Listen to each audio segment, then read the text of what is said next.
2025년은 정말 역사적으로 대단한 해입니다. 하루하루 한 시간 한 시간 그냥 보내서 좋을 만한 그런 시간이 아닙니다. 너무나도 소중한 시간들이지요. 그래서 이 시간에는 내일의 눈으로 140년을 보다, 그런 제목으로 잡았는데, 금년 한 해 동안 제가 움직이는 모든 발자국이 바로 여기에 집중되어져 있습니다. 방송, 연구, 또 온갖 일들, 글 쓰는 일들을 여기에 집중하고 있습니다. 그 가운데서 오늘 이 시간에는 지난 140년, 특별히 초기의 장로님들이 우리 민족사에 어떤 일을 했는지, 그리고 한국계 부흥을 위해서 우리 장로님들이 도대체 어떤 역할을 했는가 하는 것에 좀 집중해서 말씀드리려고 생각을 합니다. 초기에 장로님이 되신다고 하는 것은 역사 속에 리더십으로, 민족의 지도자로, 우리 사회에 존경받는 지도자로 부름을 받는다는 것을 곧 의미했습니다. 그리고 교회 부흥과 교회를 위해서 부름을 받아서 교회를 위해서 언제든지 지고도 좋다 하는 결단으로 장로님이 되셨던 겁니다. 그래서 장로님이 되시면은 세상의 리더입니다.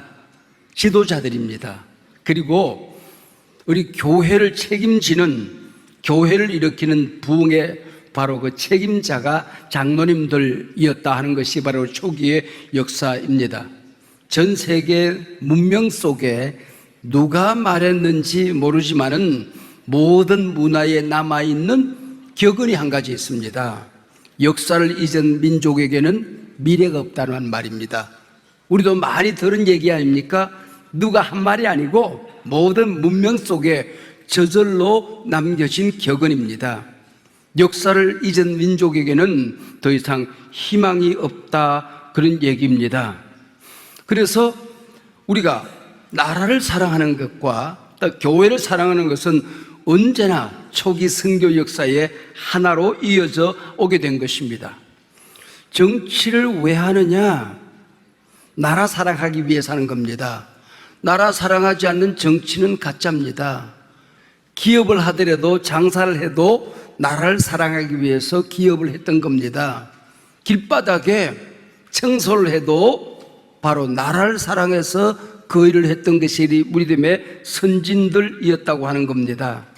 바로 우리에게 복음이 전해지던 지금으로부터 140년 전, 지정학적인 이유 때문에 지구촌에서 모든 민족을 대신해서 고난받는 민족이 있었습니다.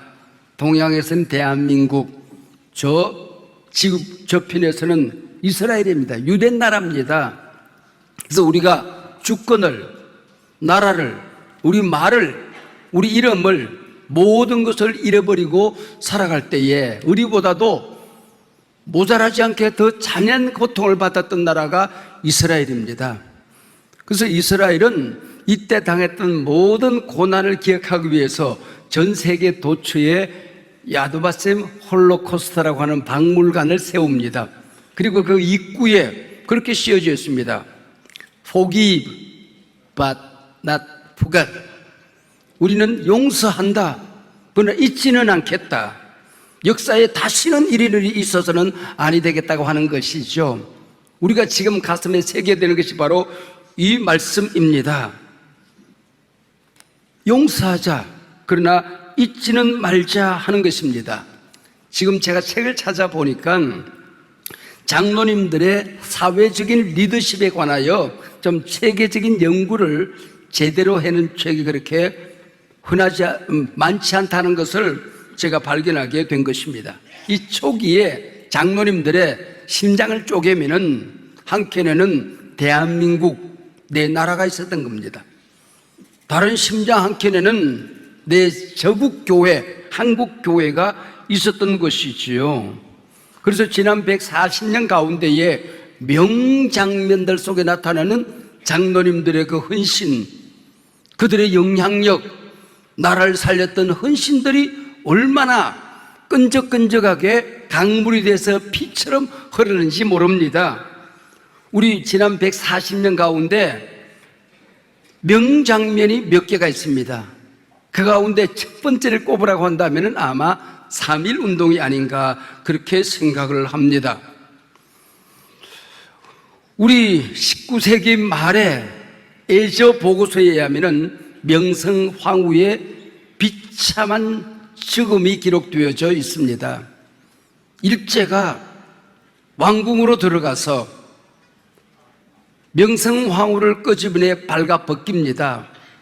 궁녀들이 울면서 따라오자 입에도 담기 어려운 여성의 가장 소중한 부위들을 칼로 도려냅니다. 그리고 불태워서 죽이는 모습을 고종에게 보이지 않습니까? 세자가 호통치고 나올 때에 칼등으로 세자의 목을 쳐서 쓰러뜨립니다. 이게 바로 이 무렵에 있었던 일이지요. 고종은 실어증에 걸리지 않습니까? 말을 잃어버렸습니다. 잠을 못 잡니다. 그때 언더우드와 에비슨과 헐버트가 육혈표 권총을 들고 고종의 침실을 지킵니다. 그때 잠이 들었던 바로 그 무렵이었던 것이죠. 그리고 1905년 을산 늑약 카스라테프트 밀약에 의해서 우리의 외교권을 박탈당하는, 국가의 주권을 빼앗기는 을산 늑약이 체결되어집니다. 이때 그 살벌했던 환경, 나라의 민족의 비운을 기억하면서 우리말에 생겨진 이름 하나, 용어가 하나 있습니다. 을씨년스럽다는 말입니다. 바로 1905년 을산년과 같은 일이 이 나라의 내 주변에서는 있어서는 아니 되겠다는 생각 때문에 을씨년스럽다는 말이 만들어지게 되는 것이지요. 그리고 1919년 고종이 서거합니다. 입을 열었더니 혀가 없어요. 잇몸이 다 녹아서 이빨이 빠져 있습니다. 독살 당했던 거지요. 이것이 전국에 퍼지면서 일어난 운동이 바로 3.1 독립만세 운동입니다. 이 무렵에 누가 이런 일들을 감당하게 되느냐? 대한민국의 애국 정신을 심어야 되겠다고 생각하고 관직에 있던 남궁옥 장로는 홍천 서면 모곡리로 숨어 들어갑니다. 거기서 뽕나무를 가장한 무궁화 묘목을 만들어서 전국을 무궁화 동산으로 만들어서 젊은이들의 애국 정신을 깨우게 되는 것입니다. 이것이 바로 남궁옥 장로님이 하셨던 일 아닙니까? 모곡 교회를 세웁니다. 학교를 세웁니다. 그리고 십자당을 만들어서 애국 정신을 퍼뜨리고 있었습니다. 그분이 별세할 때 유언을 남깁니다. 내가 죽거든 둥그런 묘를 쓰지 말아라. 내 시신을 나무 밑에 묻어라. 그리고 그 나무가 내 시신을 먹고 자라서 이 나라가 독립되는 그날을 보고 싶다. 가능하면 무궁화 나무 밑에 묻어라. 그날이 4월 5일입니다. 그래서 우리는 4월 5일을 식목일로 제정한 겁니다. 우리 민족은 나무 한 그루를 심어도 나라를 사랑해서 나무를 심었던 것이지요. 남궁옥 장로님의 시신을 먹고 자란 그 나무를 우리도 심자. 이게 바로 이 당시의 애국 정신이었습니다. 1917년 오산학교에서 장로 장립을 받은 남강 이성훈 선생, 그가 바로 독립운동의 선구자 아닙니까? 선병희 선생이 제일 먼저 사인했지만은 서로 사인을 하려고 붓을 들고 달려드는 사람들에게 이성훈은 그렇게 얘기합니다. 지금 사인하는 순서가 죽는 순서입니다. 이 순서대로 우리는 죽을 것입니다. 결단하고 사인을 하십시다. 그리고 이 독립운동은 그리스도인들이, 목사님들이 해야 된다고 생각을 했죠. 그래서 목사님들을 찾아갑니다. 목사님들이 이 운동에 앞장서셔야 됩니다. 그때 목사님들이 한결같이 복음을 전하는 이 나라에 교회를 세우도록 부름을 받은 목사가 사회운동에 참여하는 것은 옳지 않다. 누군가 그렇게 말합니다. 역사는 그가 누구인지 이름을 밝히지 않습니다. 그때 남궁 선생이 자리를 박차고 일어납니다. 나라를 빼앗긴 놈들이 자기 혼자 예수 믿고 천당 가는 게 기독교입니까?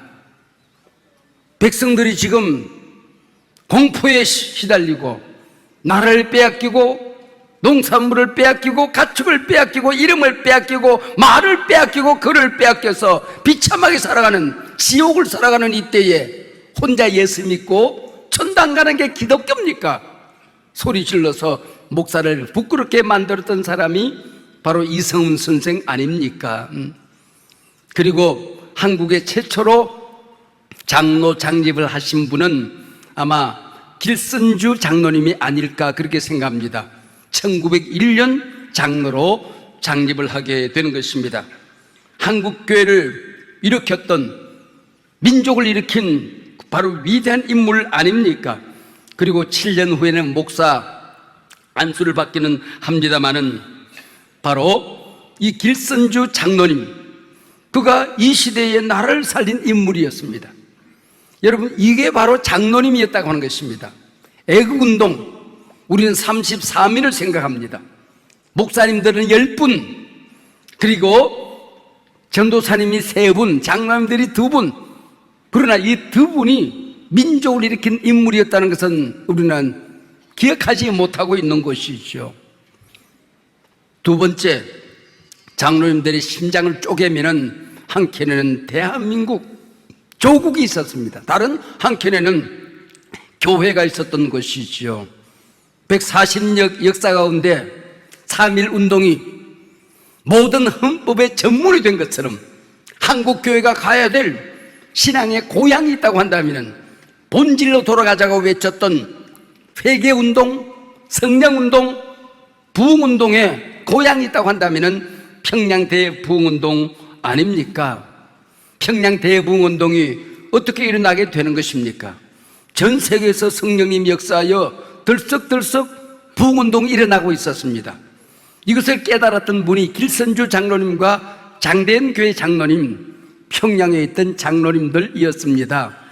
우린 길선주 장로님이 새벽 기도를 시작했다고 알고 있습니다. 그러나 어떻게 시작했고 어떻게 했는지는 잘 기억을 못합니다. 막연하게 그렇게 알고 있는 것이지요. 장대현 교회에서 전 세계에서 일어나고 있는 부흥운동, 성령운동이 장대현 교회에서 일어난다는 걸 생각하고 두려워 떨기 시작합니다. 인도 카시아에서, 영국 웨일즈에서, 뉴질랜드에서, 호주에서, 미국 아주사 거리에서, 중국 상하이에서 성령운동이 불같이 일어나고 있었습니다.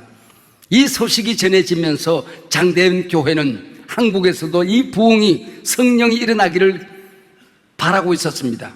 그때 길선주 장로님이 수석 장로님입니다. 우리가 기도해야 되지 않겠습니까? 우리가 이방신을 섬길 때도 새벽에 산에 올라가서 우리는 불공을 드리던 사람입니다. 새벽에 찬물로 머리를 감고 집 뒷뜰에 가서 찬물을 떠놓고 조상님에게도 빌었습니다. 헛된 시력에 이렇게 했다고 한다면 하나님께 우리가 기도해야 되지 않겠습니까? 그래서 목사님들이 새벽 기도하던 그때가 아닙니다. 성도님들이 새벽 기도 나오던 그때가 아닙니다. 길선주 장로님은 이미 신학생이 되어 있을 그 무렵이었습니다. 우리가 기도합시다. 장대현 교회 장로님들이 새벽에 모여서 1년 동안 기도하기 시작합니다. 근데 기도하고 길선주 장로님이 전도사님이죠.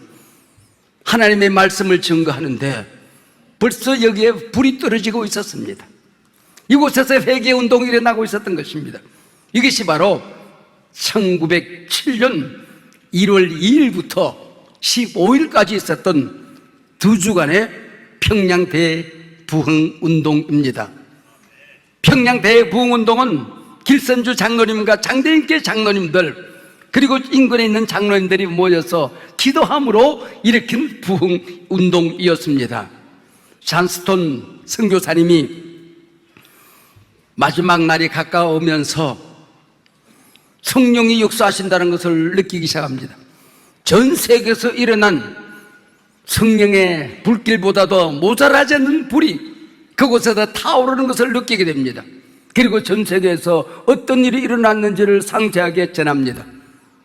그가 외칩니다. 조선에서는 누가 성령을 갈구하느냐? 원하는 자는 거수하고 기립해라. 손들고 일어나라. 길선주 장로님이 제일 먼저 두 손 들고 저유 그리고 통곡을 합니다. 새벽기도에 함께 자리에 앉았던 장로님들이 저도요 하고 손들이 납니다. 저도요. 선교사님들이 우리가 죄인입니다. 손들고 일어납니다. 거기 모인 모든 사람들이 제가 죄인입니다. 제가 성령을 갈망합니다. 한국교회 부흥의 제물이 되겠습니다. 이 운동이 평양 대부흥 운동이었던 것입니다. 누가 성령을 갈망하느냐? 누가 성령을 갈구하느냐? 원하는 자는 손들고 일어나라. 제가 성령을 갈망합니다. 성령을 제한하지 않겠습니다. 제가 성령을 사모합니다. 제가 부흥의 제물이 되겠습니다. 제가 먼저 회개합니다. 한국교회가 이렇게 나라를 빼앗기고 어려움을 겪는 것은 내 죄 때문이었습니다. 손들고 일어나게 되는 것입니다. 이것이 평양 대부흥 운동이 되었던 것이지요. 이것은 이미 토레이 목사님의 성령론이 전 세계를 사르고 있던 이 물결이 한국 땅으로 전해지게 된 것입니다. 저는 경상남도 거창고등학교를 졸업했습니다. 기독교 학교입니다. 성경을 가르치던 선생님이 고등학교에 막 들어간 어린아이에게 했던 말, 저는 평생을 잊을 수가 없습니다. 평생의 목회에 원동력이 있다고 한다면, 불덩어리가 있다고 한다면 고등학교 입학하고 첫 시간 성경 시간 만났던 그 말씀이었습니다. 얘들아, 성경은 구약과 신약으로 되어 있단다. 구약이 무슨 얘기인지 아니? 처녀가 아기 낳았다는 얘기야. 신약은 뭔지 아니? 할머니가 아기 낳았다는 얘기고 신약은 처녀가 아기 낳았다는 얘기야. 있을 수 없는 얘기인데 하나님 안에서 이런 일이 일어나게 된단다. 우리가 구원받는 거, 너희들이 구원받는 거 완전 타락이야. 전적인 부패야. 그래서 구원의 씨앗이 요만큼도 남아있지 않아. 근데 예수를 믿으면은 이런 어마어마한 구원의 기적이 우리에게, 너희들에게 일어나게 된단다. 이 신앙을 가지게 되면은 너희 인생에서 내가 할 수 있는 모든 인생의 막다른 골목에 이르게 되었을 때에 우주 만물을 만드신 하나님이 너희 안에 들어오는 거야. 도와주기 시작하는 거야. 안 되던 일이 되기 시작하는 거야. 없던 일이 있게 되는 것이야. 불가능한 일들이 가능하게 되는 역사가 일어나게 되는 것이야. 성경 안에는 이적과 기사와 표적이 일어나게 된단다. 너희를 통하여 네가 가는 곳에 가정이 살아나고 사회가 살아나고 역사가 살아나고 나라와 민족이 살아나는 역사가 너희들 가운데 일어나게 된단다. 하나님을 만나라. 그리고 말씀을 증거하고 계십니다. 그리고 그가 증거한 것이 보혜사 성령입니다. 보혜사, 여러분 참 신비한 단어 아닙니까? 세상 어디 가도 들을 수 없는 단어입니다. 우리가 믿는 하나님이 보혜사라고 되어 있습니다. 보혜사가 뭔지 아니? 보혜사는 동해물과 백두산이 마르고 닳도록 하나님이 보호하사 우리나라 만세. 보호하사, 이게 보혜사랑 연결하는 설명을 하셨어요. 여러분, 보호하사가 보호하신다고 하는 고우가 아닙니다. 사자성어입니다. 사자성어. 보호라는 말은 굉장히 중요한 말입니다. 하나님께서 당신의 백성을 삼으셔서, 이 민족을 당신의 나라 삼으셔서 누구도 건드리지 못하도록, 누구도 해치지 못하도록 하나님이 주시는 특별한 은혜입니다. 자기 자녀들에게만 주시는 하나님의 은총을 보우라고 하는 것입니다. 이걸 내려주신다는 뜻이 보우하사입니다. 이걸 하나님이 너를, 이 나라를 하나님께서 가장 어려울 때, 5천년 역사 가운데 가장 암울했던 때에 하나님께서 이 백성을 당신의 나라 삼으셔서 하나님이 보호하시고 지켜주시고 반드시 세계 속에 우뚝 세워줄 수 있도록 역사하시는 것이 보우하사라고 하는 것입니다. 세계 어떤 나라 애국가에 하나님이 보호하사 하나님의 특별한 은혜 보혜사 성령을 내려주셔서 이 민족을 지켜주시는 그 예언의 말씀, 그 약속의 말씀, 은혜의 말씀이 어떤 나라의 애국가에 있었습니까? 이것이 바로 보혜사 성령 보호하사라고 하는 것입니다. 그때의 그분의 말씀은 한국 교회를 향한 화살이었고 이 나라 이 민족을 향한 총알이 되어서 내 심장도 언제든지 쪼개면은 한국에는 내 심장에는 내 조국 대한민국이, 다른 한켠에는 한국 교회가 내 심장에 자리 잡는 첫 시간 성경 공부 시간이었습니다. 어릴 때 저는 6.25 때 아버지를 총알 맞고 후송되어서 병원에 계시는 내 아버님을 어릴 때 잃어버렸습니다. 그래서 어머니랑 같이 사는데 하도 내가 개구진 짓을 많이 하니까 할머니가 어느 날 저한테 그런 말씀을 하셨어요. 너 자꾸 못된 짓 하면은 너희 엄마가 너 놔두고 시집가. 너무너무 걱정이 돼서 잠을 잘 수가 없어요. 그래서 공부하는 척 허렁불 밑에서 앉아서 책을 읽다가 어머니가 잠들면은 내 끈하고 어머니 치마 끈하고 묶어놓고 잠자리에 들었습니다. 그때는 끈이라고 하는 게 그냥 끈앞을 하나 아닙니까? 묶어놓고 잠을 들어. 근데 어머니가 이상하거든. 얘가 공부하다가 꼭 엄마 치마랑 지끈을 묶어놓고 잠을 잔다는 말이에요. 알았어요. 할머니가 얘에게 공갈을 했다는 걸 아신 거예요. 그랬더니 어머니가 나를 꼭 껴안고 말씀을 하셨어요. 영모야, 엄마 내 새끼 두고 어디 안 가? 엄마 내 새끼 두고 시집 안 가? 너하고 살 거야. 나는 그때 그게 하나님이었고 보혜사였어요. 그래서 나는 목회하면서 그 엄마가 시집 안 가고 평생 나와 함께 살아주었던 그게 하나님이었고 성령이었고 이 나라 이 백성을 지켜주는 보호하사였다는 것을 나는 그때부터 깨닫게 된 것이지요. 이게 바로 성령 하나님, 하나님께서 이 백성 이 민족을 지켜주시는 하나님의 은혜였던 것입니다.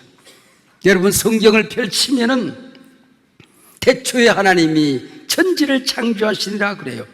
하나님이 어떻게 하나님을 믿는 민족이 하나님을 우리 주인으로 왕으로 아버지로 모셨을 때 어떤 일이 일어나는가 하는 것이 바로 2절 3절에 기록되어 있습니다. 하나님이 천지를 창조하시기 전 이 세상, 예수를 영접하기 전 우리의, 그리고 이 백성을 당신의 백성 삼기 전 이 사회, 이 나라, 이 역사가 어떤 역사였는가? 땅이 혼돈하고 공허하며 흑암이 깊음에 있었다 그럽니다. 혼돈, 무질서한 겁니다. 뭐가 중요한지, 뭐가 가치가 있는지, 무엇이 먼저인지 무질서한 게 바로 혼돈입니다. 공허, 역사의 주인은 하나님이신데, 역사의 주인은 아버지이신데 주인이 없는 세상이 된 겁니다. 그게 바로 히브리어로 터후, 보후, 혼돈, 공허입니다. 그때는 세상이 어떻게 되었습니까? 흑암이 깊음이 있다. 빛의 부재를 말하는 게 아닙니다. 인생의 저 밑바닥에 내려갑니다.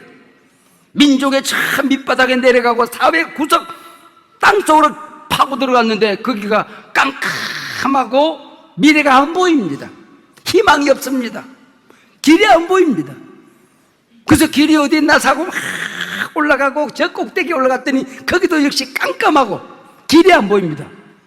그래서 지구 땅바닥 끝에서부터 하늘 끝까지 하나님 없는 세상은 바로 깜깜한 세상, 미래가 없는, 희망이 없는, 길이 없는, 이게 바로 흑암이 깊음 위에 있다는 얘기입니다. 이때 하나님께서 뭐라고 말씀하십니까? 하나님이 오시면 우리 사회 속에, 우리 한국 교회에 모든 것이 지금 깜깜하기만 한데 위기란 말을 하도 많이 들어서 이제는 식상한 말이 되어버릴 때에 하나님 말씀하십니다. 빛이 있으라. 빛이 있으라. 여러분의 표 아닙니까? 빛이 있으라. 빛이 있으라. 이 여러분 천지 우주 만물을 만드는 이게 얼마나 어마어마한 일입니까? 그런데 이 6일 동안 어느 우주를 만드는데 빛이 있으라 한마디를 하는 데에 하루를 보냅니다. 그것도 첫째 날을 보냅니다. 이게 얼마나 어마어마한 일이겠습니까? 내가 이 땅에 살아가는 이유가, 존재하는 이유가, 교회가 서 있는 이유가, 목사가 된 이유가, 장로가 된 이유가, 내가 말하는 것이, 내가 걸어가는 것이, 내가 하는 일이, 내가 자식 낳고 살아가는 게 이 세상에 빛이 있으라. 희망을 만들기 위해서입니다. 길을 만들기 위해서입니다. 세상을 밝히기 위해서 있는 것입니다. 교회를 밝히기 위해서 있는 것입니다. 빛이 있으라. 이게 바로 모든 생명의 근원을 얘기하는 것이죠. 빛이 있으라. 근데 땅이 혼돈하고 공허하며 흑암이 깊은 위에 있었던 이 온 세상, 내 마음, 우리 공동체, 한국계, 우리 역사, 우리 정치 현실, 우리 기업, 전 세계가 지구촌이 지금 위기에 흔들거리는, 길이 안 보이는, 프랑스 사학자가 얼마 전에 그런 얘기를 했습니다. 지금 지구촌이 해가 수산에 넘어가고 지구촌에 모든 사람이 그게 막 달려나온 것 같다. 근데 아군과 적군이 누군지 안 보이는 세상이 되어버렸다. 친구와 적이 안 보이는 세상이 되어버렸다. 길이 안 보인다. 이게 지금 지구촌이다, 그렇게 했습니다. 이때에 우리가 다시 한번 기억해야 되는 것은 빛이 있으라. 우리 교회의 존재가치, 우리 임직자들의 존재가치를 기억하는 것입니다. 어떻게 이 혼돈, 공허, 흑암 깊음 위에 있는 이 세상이 빛이 있으라로 이어지게 됩니까? 중간에 다 한 문장이 딱 나옵니다. 뭔지 아십니까? 하나님의 영은, 성령은 서면에 운행하신다는 것입니다. 성령이 임하면 빛이 찾아옵니다. 희망이 보입니다. 꺼진 불이 살아나게 되는 것입니다. 넘어진 자가 일어나게 되는 것입니다. 한국교회가 다시 두 주먹 불 끈 쥐고 일어나게 되는 것입니다. 목사가 일어나게 되는 겁니다. 성령이 서면에 운행하신다면 무슨 말일까요? 암탉이 병아리를 굴리듯이 교회를 굴리는 분이 성령이라는 것입니다. 운행하시니라. 내가 지금까지 내 인생을 운행했는데, 우리 정치 현실을 정치인들이 운행을 했는데, 기업인들이 기업을 운행했는데, 이제는 성령이 운행하시도록 내어드리는 것입니다. 성령님이 운행하시도록 내 인생을 맡겨드리면, 한국교회를 성령님의 주권 안에 올려드리면 성령님이 운행하실 줄로 믿습니다. 그래서 저는 얼마 전에 제 저서 가운데 50번째 책을 제가 참 오랫동안 기도하고 썼던 성령을 받으라는 책을 아껴두었다가 50번째 책으로 지금 막 출간을 했습니다. 그리고 은퇴 후 첫 번째 책이 성령을 받으라는 것입니다. 제가 50년 목회를 하고 나니까 50년 동안 교회를 섬겼는데, 한국교회에 해야 될 가장 중요한 거품을 다 거두려고 한 가지를 남기라고 한다면 그게 뭘까? 바로 성령님에게 한국교회를 내어드리는 것입니다. 내 목회를 성령님에게 내어드리는 것입니다. 우리 장로님들이 초기에 장로로 부름받았을 때에 평양 대부흥운동이 세 가지 운동입니다. 회개운동입니다, 성령운동입니다, 부흥운동입니다. 이것을 위해서 우리 장로님들이 부름을 받게 된 것이지요. 처음 제가 말씀을 시작할 때에 2025년도가 얼마나 어마어마한 해인지 아십니까? 하루도 한 시간도 그냥 보낼 수 없는, 역사를 잊은 민족은 희망이 없으니, 역사를 잊은 민족은 미래가 없으니 2025년에 주어진 역사적인 사명을 기억하자고 제가 말씀을 드렸습니다. 금년은 니케아 정교회의 325년 1700년을 맞이하는 해입니다. 여러분, 니케아 정교회의가 뭔지 아십니까? 예수님이 피조물이 아니라 100% 하나님이면서 100% 사람인 신성과 인성의 완벽한 몸으로 이 땅에 임하신 역사적인 고백을 성경에서 찾아낸 사건입니다. 이것이 바로 삼위일체 하나님의 출발점입니다. 이것이 무엇을 의미하는 것입니까? 니케아 정교회를 통하여 인간이 교회의 주인이 아니라는 것을 선언한 것입니다. 하나님이 우리 왕이라는 것을 선언한 사건이었던 것입니다.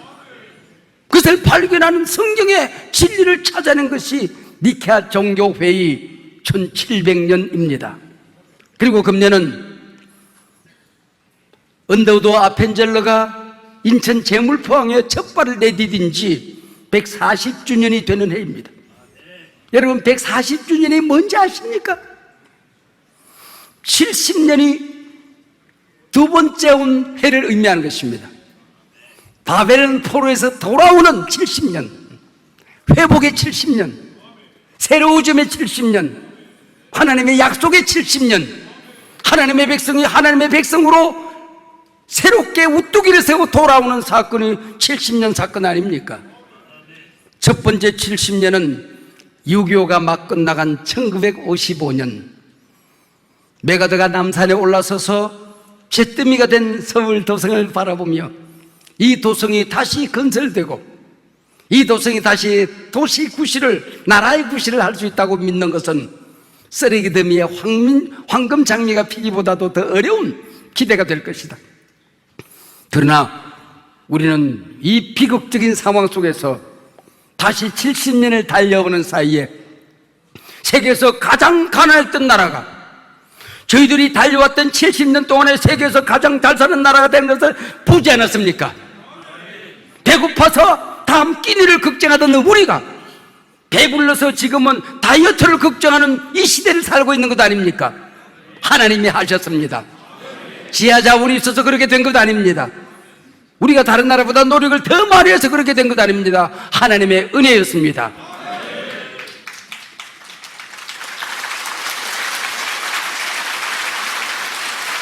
이것을 기억하자는 것입니다. 두 번째 70년은 뭡니까? 첫 번째 70년은 경제 부흥, 한국교회 부흥, 국민소득 50불이 600배가 뛰어넘는 3만 불을 넘어선 시대를 만들었습니다. 전 세계에서 미국식 민주주의 국가를 오롯이 만든 나라가 이 나라가 된 것입니다. 자랑스러운 나라입니다. K-컬처, 세계 어디 가든지 간에 우리가 움직이기만 해도 돌이 되는 세상이 되었습니다. 자랑스러운 나라 아닙니까? 근데 두 번째 70년, 140년, 물리적인 파괴가 아니라 우린 지금 영적인 파괴를 보는 것입니다. 젊은이들이 교회를 떠납니다. 세상의 신뢰를 잃어버렸습니다. 우리가 목사라고 하더라도 사업 현장에서 직장에 가서 내가 장로라고 하더라도 의미 있게 바라봐 주지 않습니다. 여러분, 우리가 회개하고 다시 물리적인 파괴로부터가 아니라 영적인 파괴로부터, 교회 신뢰의 파괴로부터 우리가 다시 일어서야 되는 해가 한국 선교 140주년입니다. 흙 다시 만져보자. 바닷물도 춤을 춘다. 꿈엔들 잊을 건가?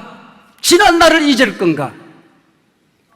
조국 광복 80주년을 맞는 해가 금년입니다. 광야 40년을 두 번 지나는 80년을 맞이해서 이제는 일본을 미워만 하고 있을 것이 아니라 덕일 성일, 극중 승중 주변 강대국들을 디디고 일어서야 될 때가 바로 해방 80년 2025년 금년입니다.